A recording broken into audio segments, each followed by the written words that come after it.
I was brought up in the Lord from the age of 10, and I had a really great childhood in the Lord. Happy, like Jaden said, you'd pray for things and they'd be healed, people would be healed and miracles would happen around me, and that was just expected. I had a very vibrant personality and I just loved the kids' camps and, you know, like I said, had a great childhood. The last thing I would think of is having some sort of anxiety or depression or a nervous breakdown, and that's exactly what did happen to me at the age of 19. Things didn't go accordingly. They weren't, well, they were big things to me. So a boyfriend break up in the Lord, my sister, who is my best friend, got married, my grandfather had a stroke, and this all happened within a couple of weeks. And I thought, okay, I've got a broken heart, you know, that's going to take time. But months went on after that and I wasn't getting better, and I was really scrounging in my heart thinking, I'm going down, and I'm going down in a big way. My personality changed. I got a cadetship in journalism given to me. I quit.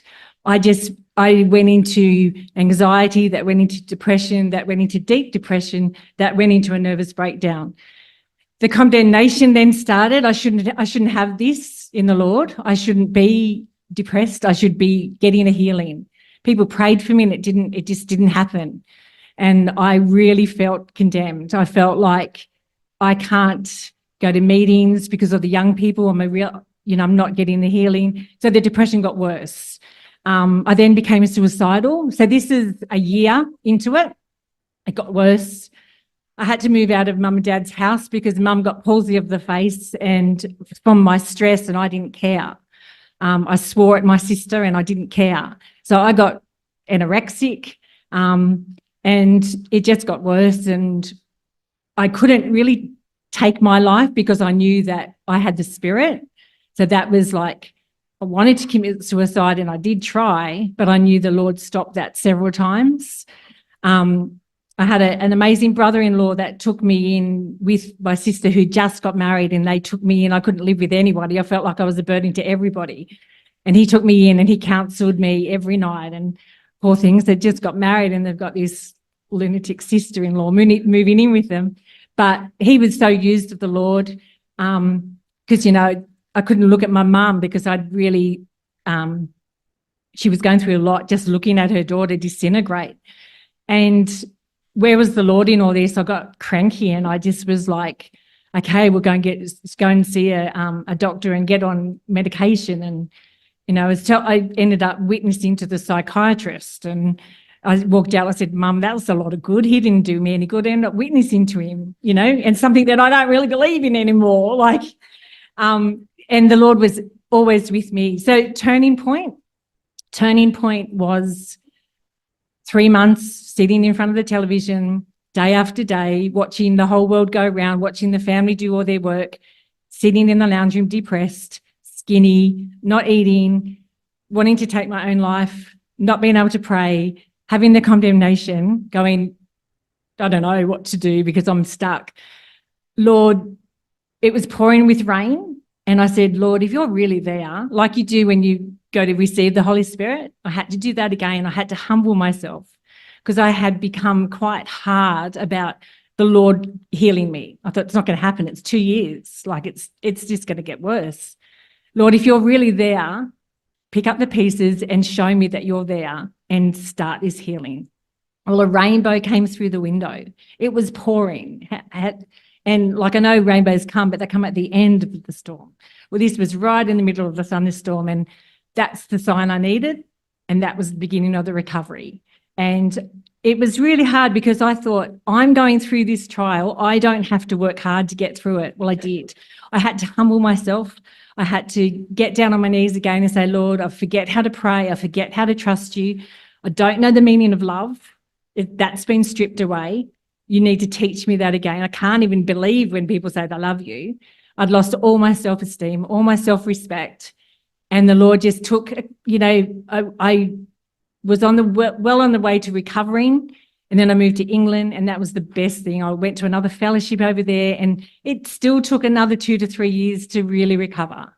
And, but, you know, 80% of it, I really wanted to be 80% in recovery before I went to another country. And the Lord just worked and worked. There was back steps and forward steps, back steps and forward. The condemnation was gone because I knew that the Lord had chosen me as a soldier to go through that for the next person. So the recovery started. Now, if we can have the next slide up, please. So I guess this is something, obviously you've heard a couple of testimonies today about this, and mental health conditions are just getting worse and worse. If you actually look at some of the surveys done since COVID, the rates of anxiety and depression in the adolescent age group is now so high that it's actually getting harder to find kids who haven't had some sort of struggle than the other way around. And that's the world we're living in. That's the things we're seeing happen. And these stats are just getting worse and worse. Jump to the next slide for me. So depression, 1 in 5. This slide might be getting out of date. I think it's getting very close to 1 in 4, and will rapidly approach 1 in 3. And you've heard the story there of the different things that have happened. One thing I like to bring out for a spirit-filled Christian, that incapacity to pray. And I'm not sure how many people in here have felt that sort of thing where you know you want to pray, you know you need to pray, you know that prayer is the path forward, but you can't find a way to do it. And that's a very consistent story I hear when I speak to saints who have gone through this. And given those stats, in a room of this many people, there's almost certainly somebody out there who's thinking, yep, that's me. And that's actually the reason we've got this testimony on tonight, is actually to talk to whoever that person is and reassure you that what you're feeling is actually pretty normal and it's how things go.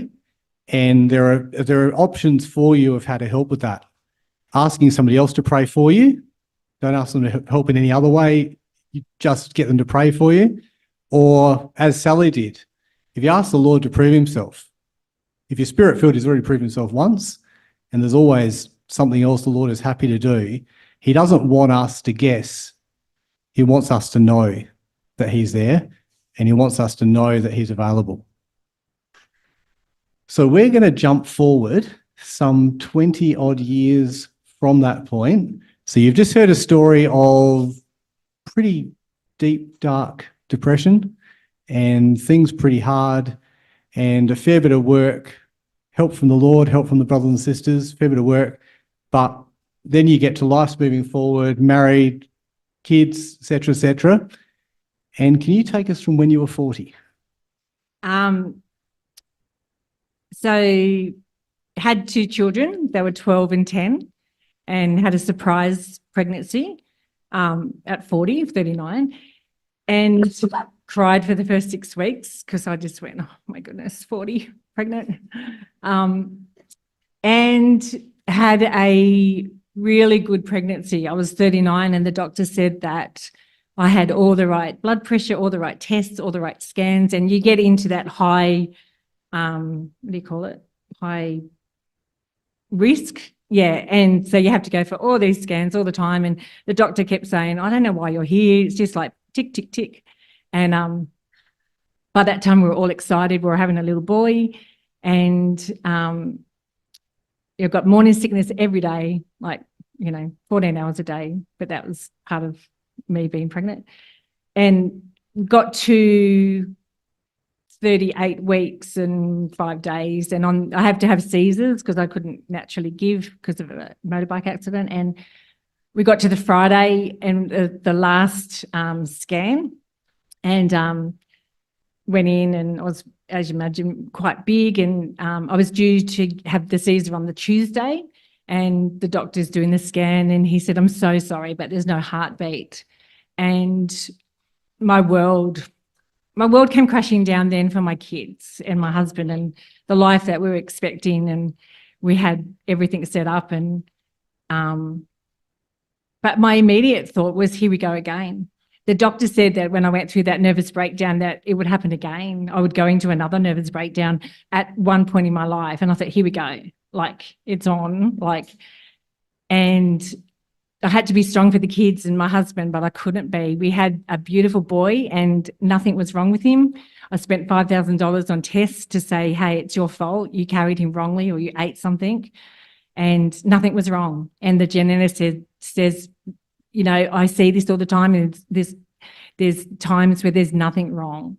And I thought the Lord wouldn't do that. He wouldn't do that to me, you know, like he might do it in the early stage of the pregnancy. There might be something wrong and take the miscarriage, but not 9 months, like, and wait for 2 kids to have this anticipation of a brother. And I was so cranky, but I was in shock, and then had to have him that night with the Caesar. And, you know, even when Khan, who's an incredible soulmate, came out and all the nurses were crying and they're holding our little boy Riley, the kids were expecting a miracle. They were expecting him to breathe, and he wasn't. And all the nurses were just crying, and everyone, you know, our family and friends that were there were just like, there were no answers. And to this day, there's no answers. And I'm not to ask the Lord why, because for the last 13 years, it has been something that's on my heart every day, inside my heart, saying, why, Lord? Because there was nothing wrong with him. Like, I could understand if there was something wrong, but there wasn't. And why put my kids through that and my husband through, why, what sort of testimony is that? Well, my biggest testimony is that I didn't really talk for a year, and I grieved heavily, and I had an amazing family network around me, but my life has changed since then, because the joy of the Lord is my strength. So the joy is not happy. The joy is inside my heart, and I walk with this power inside of me, and nothing can touch the relationship that I have with the Lord. And I can't wait to see Riley when he returns. And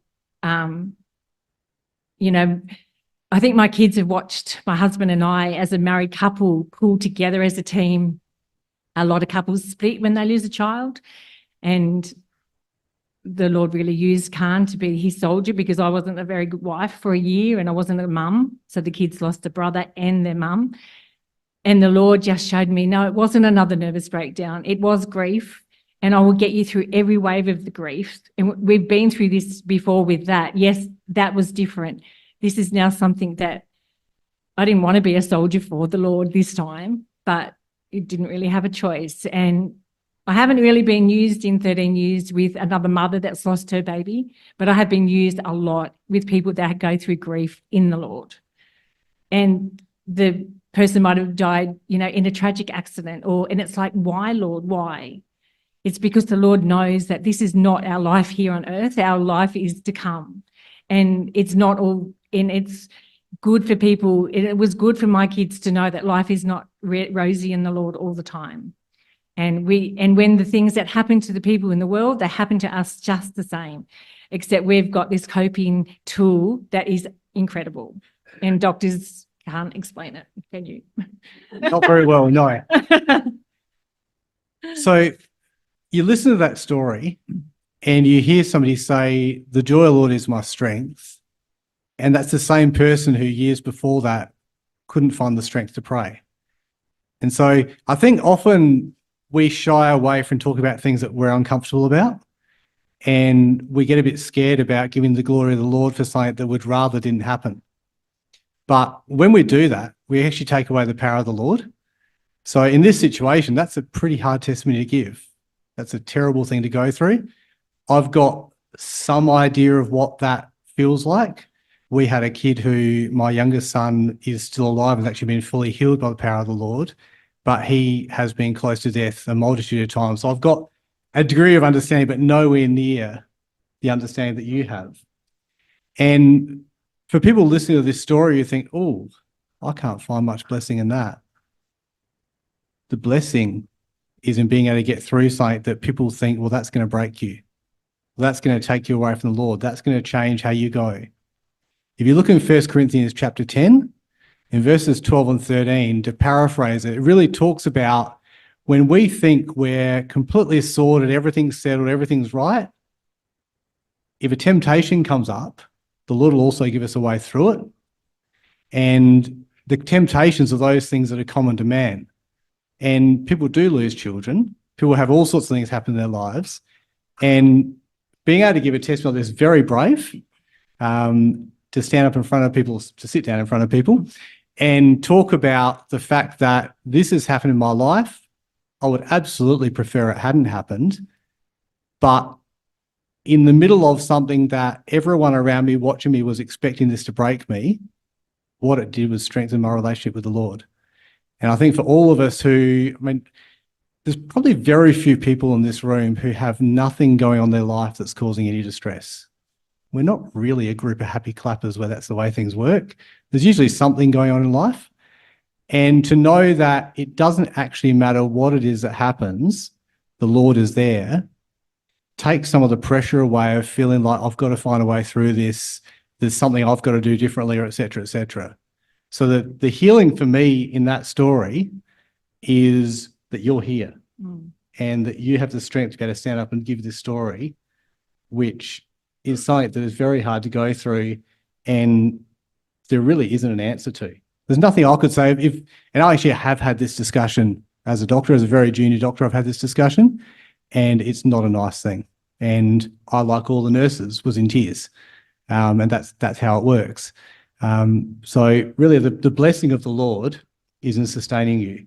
And really thank you for giving that testimony. I think there's one thing I really want to say. When I grew up in the Lord, it was always like looking forward to the next camp and the next rally and the next thing. And it's always like looking forward. Whereas now life is not like that. Life is like take each day as it comes, take each minute as it comes. Don't plan too much. Don't worry about your material list. I know I can generally say don't worry about your materialistic things, then you do worry, but they're not anything compared to what we have in store for us. And I've never been so excited about the Lord's return